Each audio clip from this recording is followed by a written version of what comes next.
Program vaksinasi corona secara nasional sudah dimulai. 13 Januari lalu, Presiden Joko Widodo menjadi yang pertama mendapatkan vaksin Sinovac. Tenaga kesehatan dan pendukung tenaga kesehatan menjadi kelompok pertama penerima vaksinasi corona. Vaksinasi diberikan secara gratis dan setiap orang akan mendapatkan 2 kali vaksinasi. Program vaksinasi ini ditargetkan selesai akhir tahun ini. Mungkin masih ada pertanyaan mengganjal di pikiran Anda seputar vaksinasi corona. Mari temukan jawabannya di question answer berikut ini.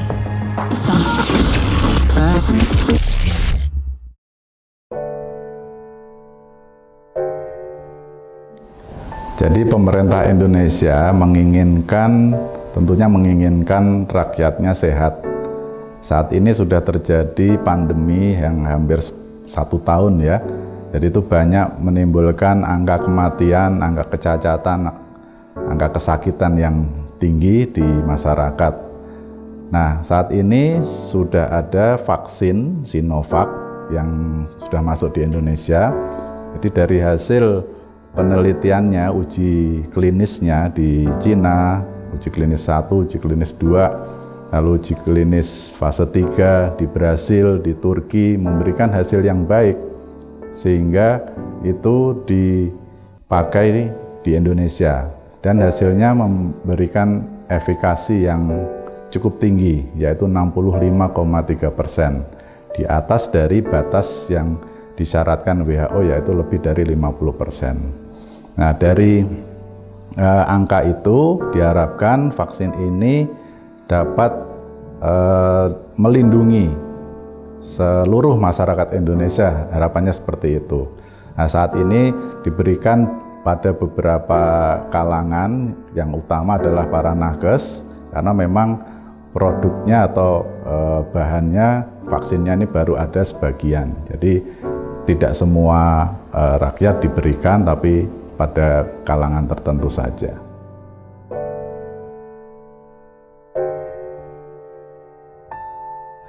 Ya, jadi efikasi adalah seberapa banyak penurunan angka kejadian penyakit COVID ya, yang diberikan vaksin dibandingkan dengan kelompok yang tidak diberikan vaksin.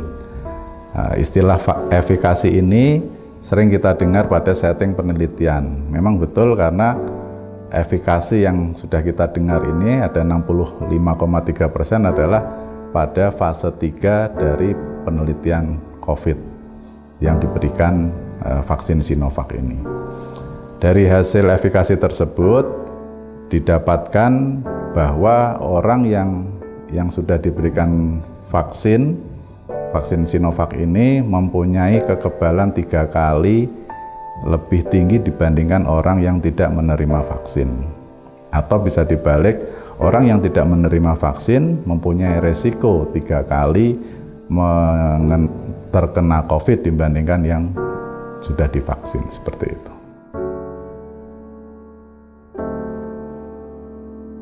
Harapannya demikian ya, orang yang sudah divaksin akan kebal, tapi tentunya tidak 100%.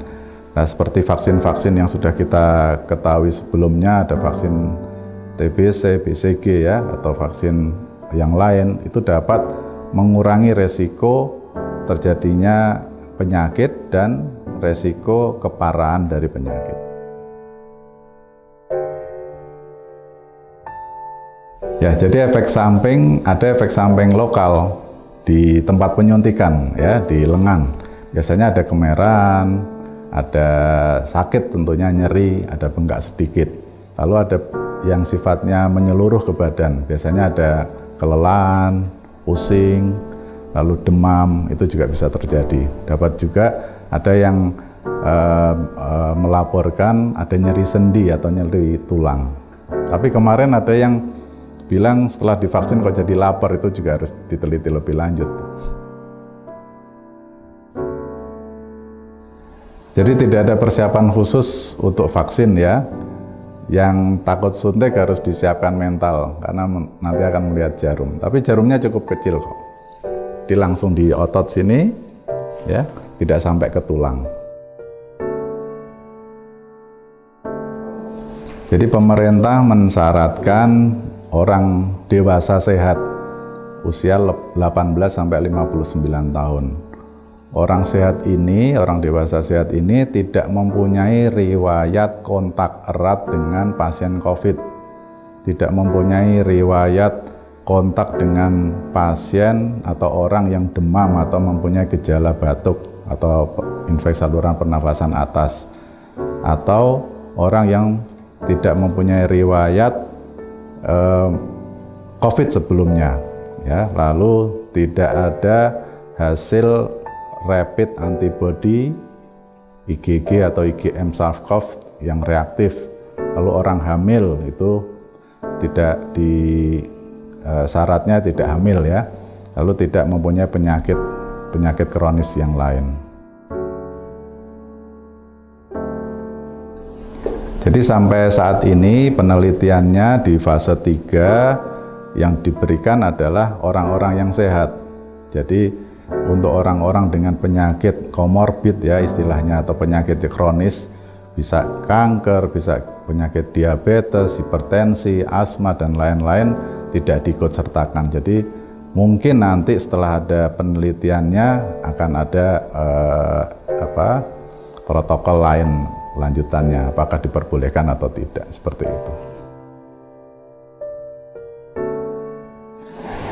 Ya, jadi plasma darah dari orang penyintas COVID itu dapat memberikan harapan kesembuhan. Jadi salah satu terapi tambahan pada tata laksana COVID yang ada di Indonesia.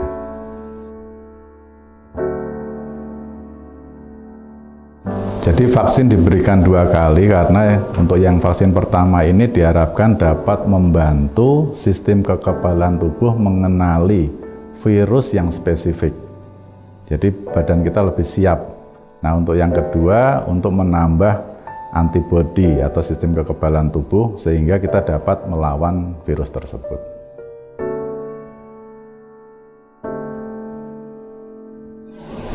Saat ini COVID di Indonesia sudah menembus angka lebih dari 1 juta kasus. Vaksinasi diharapkan dapat menghentikan pandemi COVID ini. Namun sebelum vaksin terdistribusi secara menyeluruh ke seluruh rakyat Indonesia, kita harus selalu pakai vaksin yang sudah ada di depan mata kita, yaitu masker. Kita harus pakai masker dengan cara yang benar, menutupi hidung, menutupi mulut, dan selalu patuhi protokol kesehatan. Salam sehat.